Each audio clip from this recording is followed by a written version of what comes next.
ഇപ്പോൾ സമയം 5:46. ശരിക്കും നല്ല രസമുണ്ട് കേട്ടോ ആകാശം കാണാനായിട്ട്. ഈ ക്യാമറയിൽ കാണുന്നത് പോലെയല്ല, നല്ല പിങ്ക് കളറാണ്. എല്ലാവർക്കും സലു കിച്ചനിലേക്ക് സ്വാഗതം. ഞാൻ സമീറ. അപ്പം ഇത് കണ്ടോ, ഇപ്പോൾ എനിക്ക് 1 മില്യൺ അടിച്ച ശേഷം വന്ന എൻ്റെ മൂന്നാമത്തെ ഗിഫ്റ്റാണിത്. ആദ്യം മിക്സി വന്നു, പിന്നെ അബ്ദുസലാം അയച്ചെന്ന മസാല പൗഡർ വന്നു. ഇപ്പതേ ഷക്കിയ ലിബാസ് ആണ് എനിക്കിത് അയച്ചു തന്നിരിക്കുന്നത്. നാരങ്ങ അത് ഞാൻ വിട്ടുപോയതാണ് കേട്ടോ. അപ്പോ ഇതാണ് എന്റെ ഗിഫ്റ്റ്. അപ്പൊ നമുക്ക് ഇതെന്താണെന്ന് തുറന്നു നോക്കാം. പിന്നെ ഒരു കാര്യേ, ഞാന് ഇപ്പോൾ നമ്മള് ഈ ലോക്ക്ഡൌൺ തുടങ്ങിയ ശേഷം ഉണ്ടല്ലോ, മുടങ്ങാതെ എല്ലാ ദിവസവും നമ്മുടെ സലു കിച്ചണിൽ വീഡിയോ പോസ്റ്റ് ചെയ്തിട്ടുണ്ടായിരുന്നു. നിങ്ങൾക്ക് നോക്കിയാൽ തന്നെ മനസ്സിലാവും അല്ലെ, ഒരു ദിവസം പോലും മുടക്കം ഇല്ലാതെയായിരുന്നു നമ്മുടെ സലു കിച്ചൺ അത്ര ആക്റ്റീവായിട്ട് മുന്നോട്ട് പോയിക്കൊണ്ടിരിക്കുകയായിരുന്നു. മാർച്ച് തൊട്ട് ഇന്ന് വരെ നിങ്ങൾ നോക്കിയാൽ അറിയാൻ പറ്റും. അപ്പൊ ഇപ്പോ ഉള്ള അവസ്ഥ എന്താന്ന് വെച്ചാല്, ഇവർക്കൊക്കെ ഓൺലൈൻ ക്ലാസ് തുടങ്ങി. സുൽത്താനും റിസ്വാനും നേരത്തെ ഓൺലൈൻ ക്ലാസ് തുടങ്ങിയിട്ടുണ്ടായിരുന്നു. അവർക്ക് ഫുൾ ഡേ ക്ലാസ് തുടങ്ങിയിരിക്കുകയാണ്. അതായത് വൈകുന്നേരം എക്സാമും ഉണ്ട്. സ്കൂൾ പോലെ തന്നെ എനിക്ക് തോന്നുന്നു അതിനേക്കാളും കുറച്ചുകൂടി കൂടുതൽ ഇവിടെ ഇരിക്കുകയാണെന്ന് തോന്നുന്നു ഇപ്പൊ. അപ്പൊ അതുകൊണ്ട് തന്നെ അവര് ബിസിയായി. നമ്മുടെ സൽമാന്റെ ഇപ്പൊ വ്ളോഗ് പോകാത്തത് കൊണ്ടാണ് അത് പറയാൻ വിട്ടുപോയത്.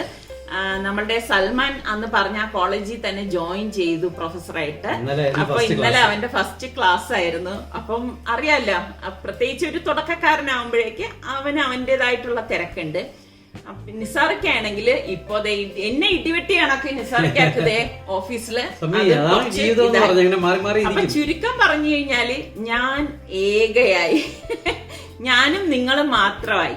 ഇപ്പം പറയുമ്പോ തന്നെ എനിക്ക് സങ്കടമുണ്ട്. കാരണം നമ്മള് ഫ്രീ ഉള്ള സമയം നമ്മളൊക്കെ കൂടെ ഉണ്ട്. ഇവരെല്ലാം ഫ്രീ ആകുമ്പോ വരാന്ന് പറഞ്ഞിട്ടുണ്ട്. ഇവര് പഴയ പോലെ ഇൻവോൾവ് ആവാൻ പറ്റില്ലെന്നേ ഉള്ളൂ. പറയട്ടോ, നമ്മളെവിടേക്ക് പോയത് വേണ്ടത്തില്ല.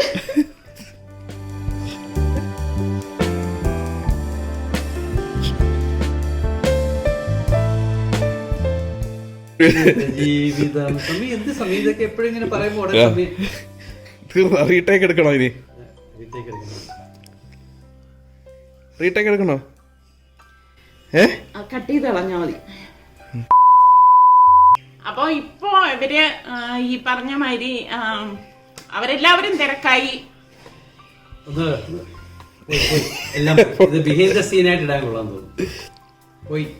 അല്ല, ഇവരെല്ലാവരും ഇപ്പോ ഈ പറഞ്ഞ മാതിരി തിരക്കായി. ഞാൻ മാത്രമായി.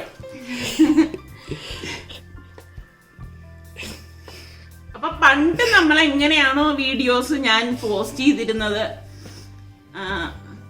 അപ്പൊ പണ്ട് ഞാൻ എങ്ങനെയാണോ വീഡിയോ പോസ്റ്റ് ചെയ്തിരുന്നത് അതുപോലെ ആയിരിക്കും ഇൻഷാല്ലാ ഇനി മുന്നോട്ടേക്ക് പോകുന്നത്. കാരണം ഇത്രയും നാള് നമുക്ക് ഒറ്റപ്പെട്ടു പോയല്ലോ. എനിക്ക് അങ്ങനെ ഒരു ഫീല് വരുന്നത്. ഒരു വീട്ടില് നമ്മൾ നിൽക്കുന്ന എല്ലാരും അല്ല, അങ്ങനെയല്ല, പെട്ടെന്ന് എല്ലാവരും തിരക്കായി മാറി. എല്ലാവരും ഒരുമിച്ച് അതുകൊണ്ട് 1 മില്യൺ ഞാൻ എപ്പോഴും പറയത്തില്ലേ, എനിക്ക് 1 മില്യൺ എന്നുള്ളതല്ല എന്റെ ലക്ഷ്യം. എന്റെ പാഷനാണ് ഈ വീഡിയോസ് പോസ്റ്റ് ചെയ്യുന്നത്. അപ്പൊ ഇൻഷാല്ലാ ഞാന് ഇവർക്ക് പറ്റും പോലെയൊക്കെ ഇവരെന്നെ സഹായിക്കുമെന്ന് പറഞ്ഞു. അതായത് ബിസി അല്ലാത്ത ടൈമില് എന്തായാലും ഞാൻ ഇനിയിപ്പോ എഡിറ്റിങ്ങും ഷൂട്ടിങ്ങും ഒക്കെ ആയിട്ട് ഇൻഷാല്ലാ ഞാൻ തന്നെ മുന്നോട്ടേക്ക് പോകും. ഇവര് എന്റെ അടുത്ത് പറഞ്ഞ സജഷൻ എന്ന് പറഞ്ഞാല്, അങ്ങനെ ഇപ്പൊ ഇവര് എല്ലാവരും ഫുൾ ബിസി ആണല്ലോ. അപ്പോ പണ്ടത്തെ മാതിരി ഇപ്പൊ സലു കിച്ചനിൽ 1-2 ഇടവിട്ട ദിവസങ്ങളിൽ നല്ല നല്ല റെസിപ്പീസ് വീഡിയോ പോസ്റ്റ് ചെയ്യാം. പിന്നെ നമ്മളുടെ സലു പ്ലസിലാണെങ്കിൽ വ്ളോഗും ആയിട്ട് മുന്നോട്ടേക്ക് പോവാം. അങ്ങനെയാണ് വിചാരിക്കുന്നത്. പിന്നെ എൻ്റെ അടുത്ത് പലരും പറയുന്നുണ്ടായിരുന്നു, അതായത് ഈ ലോക്ക്ഡൌൺ തുടങ്ങിയ ശേഷം നമ്മുടെ സലു കിച്ചനിൽ റെസിപ്പീസ് സെർച്ച് ചെയ്യുമ്പോൾ അത് കിട്ടുന്നില്ല എന്ന്. അതെന്തെന്ന് വെച്ചാൽ നമ്മുടെ വ്ളോഗ് ഉള്ളത് കൊണ്ടാണ് കിട്ടാത്തതെന്നാണ് അവർ പറയുന്നത്. പക്ഷെ അങ്ങനെ ഒരു കാര്യമൊന്നുമില്ല. കാരണം നിങ്ങൾ എക്സാമ്പിൾ നാരങ്ങാച്ചാറാണെങ്കിൽ സലു കിച്ചൻ നാരങ്ങാച്ചാർ എന്ന് പറഞ്ഞു കഴിഞ്ഞാൽ നിങ്ങൾക്ക് തീർച്ചയായിട്ടും ആ റെസിപ്പി ടൈപ്പ് ചെയ്യണം. സലു കിച്ചൻ നാരങ്ങാച്ചാർ ലെമൺ പിക്കിൾ എന്ന് പറഞ്ഞ് ടൈപ്പ് ചെയ്ത് കഴിഞ്ഞാൽ നിങ്ങൾക്ക് എന്റെ ആ ഒരു ലിസ്റ്റ് തന്നെ വരെ ഞാൻ ഇട്ടിട്ടുള്ളത്. അപ്പൊ അതിൽ നിന്ന് നിങ്ങൾക്ക് അത് എടുക്കാൻ സാധിക്കും. അപ്പൊ ഞാനിപ്പോ വിചാരിക്കുന്നത് ഈ പറഞ്ഞ മാതിരി നമ്മളുടെ സലു കിച്ചണിൽ ഈ റെസിപ്പീസുമായിട്ട് റെസിപ്പിയും മറ്റേതില് നമ്മുടെ സലു പ്ലസിൽ വ്ളോഗുമായിട്ട് മുന്നോട്ട് പോവാം. ഇതിലില്ലാത്ത ദിവസം അതിലേക്ക് വ്ളോഗ്, അങ്ങനെയാണ് വിചാരിക്കുന്നത്. തീർച്ചയായിട്ടും നിങ്ങളുടെ സജഷൻസ് എനിക്ക് വേണം. നിങ്ങൾ എന്നിൽ നിന്ന് എന്താണ് പ്രതീക്ഷിക്കുന്നത്, അതാണ് എനിക്ക് വേണ്ടത്. ഞായറാഴ്ച എന്റെ കുക്കിംഗ് ഉണ്ടായിരുന്നു. ഇതൊക്കെ എന്നെ സമാധാനപ്പെടുത്താനായിട്ട് ഓരോ കാര്യങ്ങൾ ഇവരൊക്കെ ഇരുന്ന് പറയുന്നതാണ്. നമ്മുടെ ജോലി ഒരു കമ്പനിയിൽ വർക്ക് ചെയ്യുമ്പോൾ അല്ലെങ്കിൽ സ്കൂളിൽ വർക്ക് ചെയ്യുന്നവർക്ക് അവർക്ക് അതിനായിരിക്കും ഇമ്പോർട്ടൻസ് കൊടുക്കേണ്ടത്. അല്ല, ഞാൻ എപ്പോഴും എനിക്ക് ഏറ്റവും വലിയ ഒരു കാര്യമാണ് നമ്മുടെ ഈ സലു കിച്ചൺ എന്ന് പറഞ്ഞു കഴിഞ്ഞാൽ.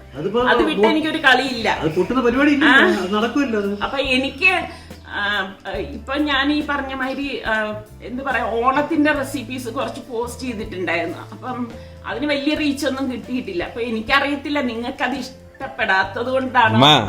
എല്ലാരും വെജ് അല്ലല്ലോ, അപ്പൊ ഓണത്തിന് വഴിക്ക് പോവും എല്ലാരും. ചാനലിലും അങ്ങനെ എല്ലാം സാമ്പാർ ഇട്ട് കഴിഞ്ഞാൽ ആൾക്കാർക്ക് എന്തെങ്കിലും. അപ്പോഴേ അങ്ങനെയല്ല, എനിക്ക് നിങ്ങളിൽ നിന്നാണ് അത് അറിയാനുള്ളത്. കാരണം കാണികൾ നിങ്ങളാണ്. അപ്പൊ നിങ്ങൾ പറയണം എന്നിൽ നിന്ന് പ്രതീക്ഷിക്കുന്ന റെസിപ്പികൾ ഏതാണ്, ഏത് ടൈപ്പ് ഉണ്ടാക്കണം എന്നുള്ളത് നിങ്ങൾ എൻ്റെ അടുത്തൊന്നും പറഞ്ഞാൽ മതി. അതിനനുസരിച്ച് നമുക്ക് മുന്നോട്ടേക്ക് പോകാം. ഇൻഷാല്ല ഇതുവരെ നിങ്ങൾ എനിക്ക് തന്ന എല്ലാ സപ്പോർട്ടും ഇനി മുന്നോട്ടും എനിക്ക് തരണം. കാരണം നിങ്ങളുടെ കമന്റ്സ്, നിങ്ങളുടെ ലൈക്ക്, ഇതൊക്കെയാണ് എനിക്ക് മുന്നോട്ടുള്ള പ്രചോദനം കിട്ടുന്നത്. ഇവരിപ്പം ഓൺലൈൻ ആയതേ ഉള്ളൂ. ഇനി ഇവരെല്ലാം കല്യാണം കഴിച്ച് പോകും. അപ്പൊ നീ ഒറ്റയ്ക്ക് തന്നെ വീണ്ടും അപ്പോഴത്തേക്ക് എന്ത് ചെയ്യും? അല്ല, അങ്ങനെയല്ല, എനിക്കിങ്ങനെ ഈ പറഞ്ഞ മാതിരി ശരിയല്ലേ സുൽത്താനെ? അതല്ലേ? അല്ല, ഞാൻ പറഞ്ഞുതരാം. അപ്പൊ അടുത്ത കൊല്ലം +1 ആണ്, +2 ആണ്. ഞാൻ അടുത്ത അഡ്മിഷൻ കിട്ടുന്നത് എവിടെയാണെന്ന് അറിയാൻ പറ്റില്ല. സത്യം പറഞ്ഞ ഈ സാധാരണ കുട്ടികൾ സ്കൂളിലേക്കൊക്കെ പോകുമ്പോ അവരല്ലേ കരയുന്നത്, എനിക്ക് പോണ്ട. ഇവിടെ നേരെ തിരിച്ചാണ് കേട്ടോ. ഇവര് സ്കൂളിലേക്ക് പോകുമ്പോ ഞാനാണ് കരയുന്നത്. നോക്കിയേ, സുൽത്താൻ ഇപ്പം ഹോസ്റ്റലിൽ ആയതുകൊണ്ടാണ്, ഇപ്പം വന്ന് ഫ്രീ ആയതുകൊണ്ടാണ് ഇവിടെ ഉള്ളത്. അപ്പൊ അടുത്ത കൊല്ലം ഒരു ഗ്യാരണ്ടി ഇല്ല. ഇനി സൽമാൻ ഇപ്പം തൽക്കാലത്തേക്ക് കോളേജിൽ പോകുന്നു. അടുത്ത ഗൾഫിൽ പോയില്ലെങ്കിൽ ലോക്ക്ഡൌൺ വന്നില്ലേ അവൻ ഗൾഫിലാണ്. എന്തായാലും ഇൻഷാല്ലാ നമ്മൾ പ്രാക്ടിക്കലായിട്ട് ചിന്തിക്കണം. അതാണ് പറയാനുള്ളത്. ആ ഒരു ചിന്ത എനിക്ക് ചിന്തിച്ചു വരാനായിട്ട് കുറച്ച് ടൈം അത് ഉൾക്കൊള്ളാൻ എടുക്കും. ഞാനൊരു എനിക്ക് അറിയത്തില്ല, നിങ്ങൾക്ക് എന്നെ മനസ്സിലാവുമെന്ന് വിശ്വസിക്കുന്നു. LED ആണ് നല്ലത്, ഇത് ട്യൂബ്ലൈറ്റ് ആയിരിക്കും. അപ്പൊ എന്തായാലും നമുക്ക് ഒട്ടും താമസിക്കാതെ നമുക്ക് ഇതൊന്ന് പൊട്ടിച്ച് നോക്കാം. ഞാൻ ഇന്നലെ വന്നതാണ് കേട്ടോ. അപ്പൊ ഞാൻ വിചാരിച്ചു നിങ്ങൾ ഉള്ളപ്പോഴേക്കും നിങ്ങളുടെ മുന്നിൽ വെച്ചിട്ട് ഇത് തുറക്കാമെന്ന് വിചാരിച്ചു.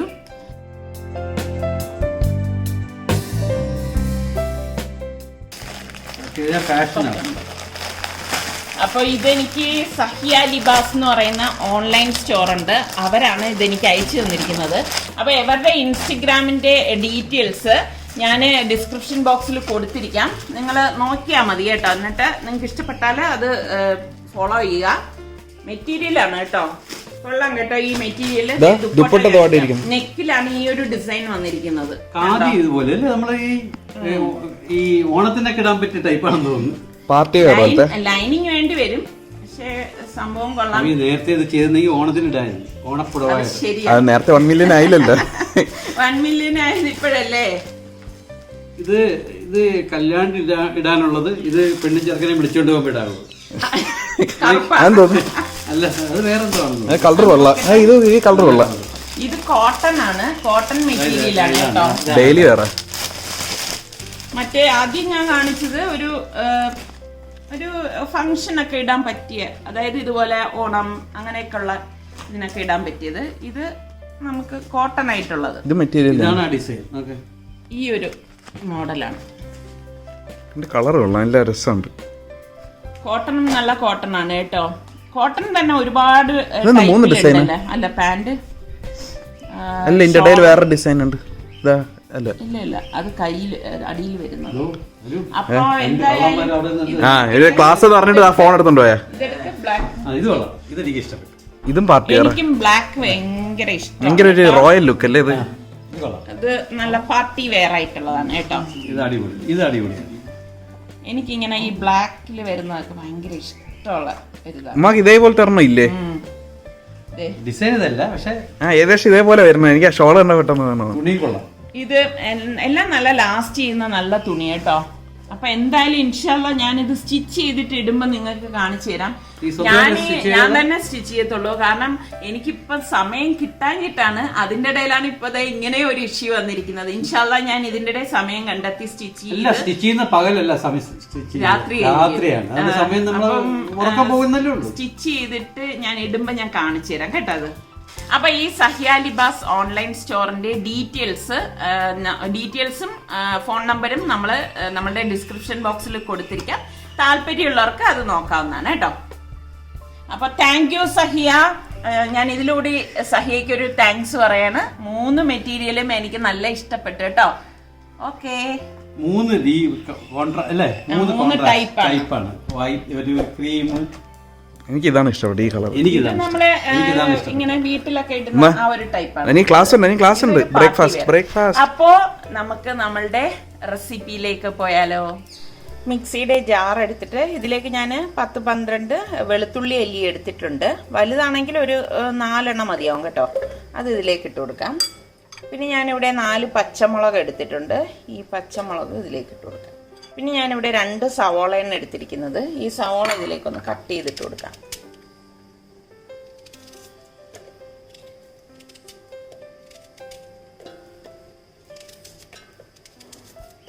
ഞാനിവിടെ 1/4 കപ്പ് തേങ്ങ എടുത്തിട്ടുണ്ട്. തേങ്ങ ഈ ഒരു അളവിൽ കൂടണ്ട കേട്ടോ, കൂടുമ്പോൾ ടേസ്റ്റ് മാറും. അപ്പോൾ ഇത്രയും മാത്രം മതിയാവും. പാകത്തിനുള്ള ഉപ്പിട്ട് കൊടുക്കാം. ഇത് ഒന്ന് അടിച്ചെടുക്കണം. ഇത് അടിച്ചെടുക്കുമ്പോൾ ഒട്ടും വെള്ളം ചേർക്കരുത്, അത് പ്രത്യേകം ശ്രദ്ധിക്കണേ.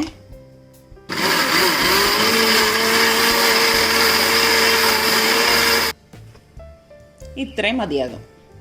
ഇതുപോലെ വേണം അടിച്ചെടുക്കാനുള്ളത്. ഒരു പാൻ ചൂടാകുമ്പോഴേക്ക് ഞാൻ ഇതിലേക്ക് 3 ടേബിൾ സ്പൂൺ ഓയിൽ ഒഴിച്ചു കൊടുക്കുകയാണ്.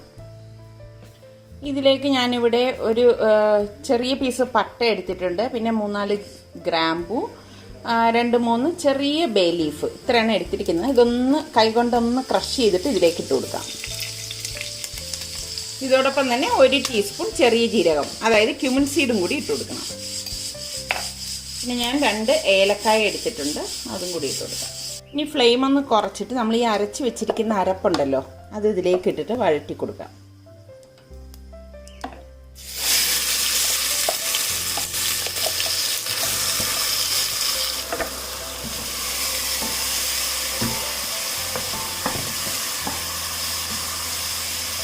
ഇതിവിടെ വഴലുന്ന നേരം കൊണ്ട് ഞാനിവിടെ 2 ടൊമാറ്റോ എടുത്തിട്ടുണ്ട്. അപ്പോൾ നമുക്ക് മിക്സിയുടെ ജാറിലിട്ട് വെള്ളം ചേർക്കാതെ ഇതൊന്ന് അടിച്ചെടുത്തിട്ട് വരാം. ഞാനിവിടെ ടൊമാറ്റോയും അടിച്ചെടുത്തിട്ടുണ്ട്. ഇതിൻ്റെ ആ ഒരു പച്ച ചുവ ഉണ്ടല്ലോ, അത് മാറത്തക്ക രീതിയിൽ ഒന്ന് വഴറ്റി കൊടുക്കണം കേട്ടോ. ഫ്ലെയിം കൂട്ടി വെച്ച് വഴറ്റരുത്, അങ്ങനെ വഴറ്റി കഴിഞ്ഞാൽ ഇത് കരിഞ്ഞു പോകത്തേ ഉള്ളൂ. ഇനി നമുക്കിതിലേക്ക് പൊടികൾ ഇട്ട് കൊടുക്കാം. ഞാനിതിലേക്ക് 1 ടീസ്പൂൺ മഞ്ഞൾപ്പൊടി, 1/2 ടീസ്പൂൺ കുരുമുളക് പൊടി, 2 ടീസ്പൂൺ ഗരം മസാല പൊടി, 2 table spoon Kashmiri chilli powder, 1/2 table spoon മല്ലിപ്പൊടി, 1/2 ടീസ്പൂൺ ഡ്രൈ മാംഗോ പൗഡർ. ഇത്രയാണ് എടുത്തിരിക്കുന്നത്. അപ്പോൾ ഇത് നമുക്കെല്ലാം കൂട്ടിയിട്ടൊന്ന് വഴറ്റി കൊടുക്കാം. ഡ്രൈ മാംഗോ പൗഡർ എന്ന് പറഞ്ഞാൽ ആംചൂർ പൗഡറാണ് കേട്ടോ. അത് നമുക്കിതുപോലെ വാങ്ങാൻ കിട്ടും.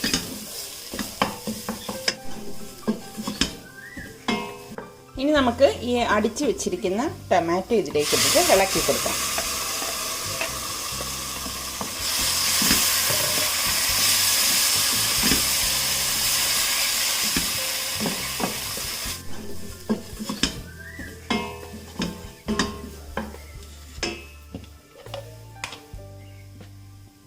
ഇനി നമുക്ക് ഈ അടിച്ച് വെച്ചിരിക്കുന്ന ടൊമാറ്റോ ഇതിലേക്ക് ഇട്ടിട്ട് ഇളക്കി കൊടുക്കാം.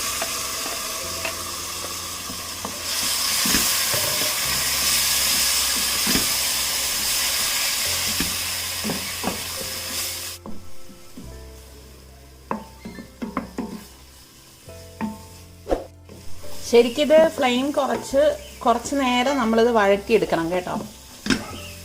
നല്ല ഒരു മൂത്ത മണം വരൂലേ, അതാണ് ഇതിൻ്റെ ഒരു പരുവം എന്ന് പറയുന്നത്. ഇന്നലെ രാത്രി ഞാൻ വെള്ളത്തിലിട്ട് കുതിർത്ത് വെച്ച 3 കപ്പ് കടല ഇതിപ്പോൾ പ്രഷർ കുക്കറിലേക്ക് 1 ടീസ്പൂൺ മഞ്ഞളും പാകത്തിനുള്ള ഉപ്പും ഇട്ട് ഒരു 4 വിസിൽ വരെ വേവിച്ചെടുത്താണ്. നല്ല വെന്തിട്ടുണ്ട് കേട്ടോ ഇത്. അപ്പോൾ ദേ ഇതിവിടെ മൂത്തിട്ടുണ്ട്. അപ്പം നമ്മൾ ഈ 1/4 കപ്പ് വെള്ളം എടുത്തത് ഇതിലേക്ക് ഒഴിച്ചിട്ട് ഫ്ലെയിം ഒന്ന് കൂട്ടി കൊടുക്കാം കേട്ടോ. ഇനി നമ്മളിതിലേക്ക് ഇപ്പോൾ വെള്ളം ചേർക്കരുത്. ഇനി വെള്ളം ഇപ്പോൾ ചേർത്ത് കഴിഞ്ഞാൽ വല്ലാതെ ഇത് ലൂസായി പോകും കേട്ടോ. അപ്പോൾ ഇപ്പം നമുക്ക് ഈ വേവിച്ച് വെച്ചിരിക്കുന്ന കടല ഇതിലേക്ക് ഇട്ട് കൊടുക്കാം. വെള്ളം ഒഴിക്കത്തുള്ളൂ കേട്ടോ.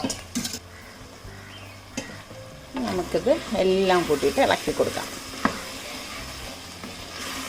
ഞാൻ ഇതിനു മുൻപും ഒരുപാട് ഈ വെള്ളക്കടലക്കറി കാണിച്ചിട്ടുണ്ട്. പക്ഷേ ഒന്നിനോട് സാമ്യമുള്ളതല്ല ഞാൻ കാണിച്ചിരിക്കുന്നത്. അപ്പോൾ അതിൻ്റെ ലിങ്കൊക്കെ വേണമെങ്കിൽ ഞാൻ ഡിസ്ക്രിപ്ഷൻ ബോക്സിൽ കൊടുത്തിരിക്കാം കേട്ടോ. ഇനി നമുക്ക് ഈ കടല വേവിച്ച് വെച്ചിരിക്കുന്ന വെള്ളമില്ലേ, അത് എത്രയാണോ ലൂസ് വേണ്ടത് അതിൻ്റെ പാകത്തിന് ഒഴിച്ചു കൊടുക്കാം.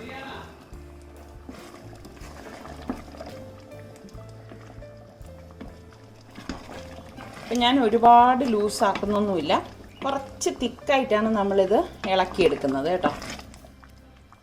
ഈ ഒരു തിക്നെസ്സിലാണ് ഞാൻ ഈ കറി എടുക്കുന്നത്.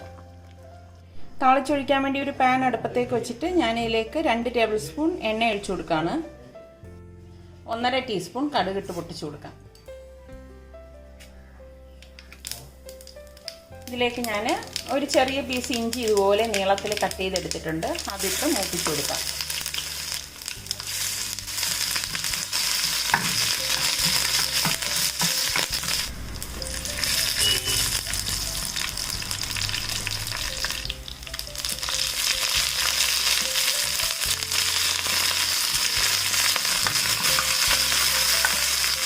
വ്യത്യസ്ത രുചിയോടുകൂടിയുള്ള നല്ല കൊഴുത്ത കടലക്കറി ഇവിടെ റെഡി ആയിട്ടുണ്ട്. അപ്പോൾ ഈ രീതിയിൽ ട്രൈ ചെയ്യാത്തവരൊന്ന് ട്രൈ ചെയ്ത് നോക്കണം കേട്ടോ. അപ്പത്തിനും ചപ്പാത്തിക്കും ഒക്കെ പറ്റിയ അടിപൊളി കറിയാണ്. അപ്പോൾ ട്രൈ ചെയ്ത് നോക്കിയിട്ട് എനിക്ക് ഫീഡ്ബാക്ക് തരണേ. അതുപോലെ തന്നെ നമ്മളുടെ സലു കിച്ചൻ സബ്സ്ക്രൈബ് ചെയ്യാത്തവരുണ്ടെങ്കിൽ സബ്സ്ക്രൈബ് ചെയ്യാനും മറന്നു വരുത് കേട്ടോ. അടുത്തിനി നമുക്ക് നല്ല റെസിപ്പിയുമായി വരുന്നത് വരെ എല്ലാവർക്കും ബൈ.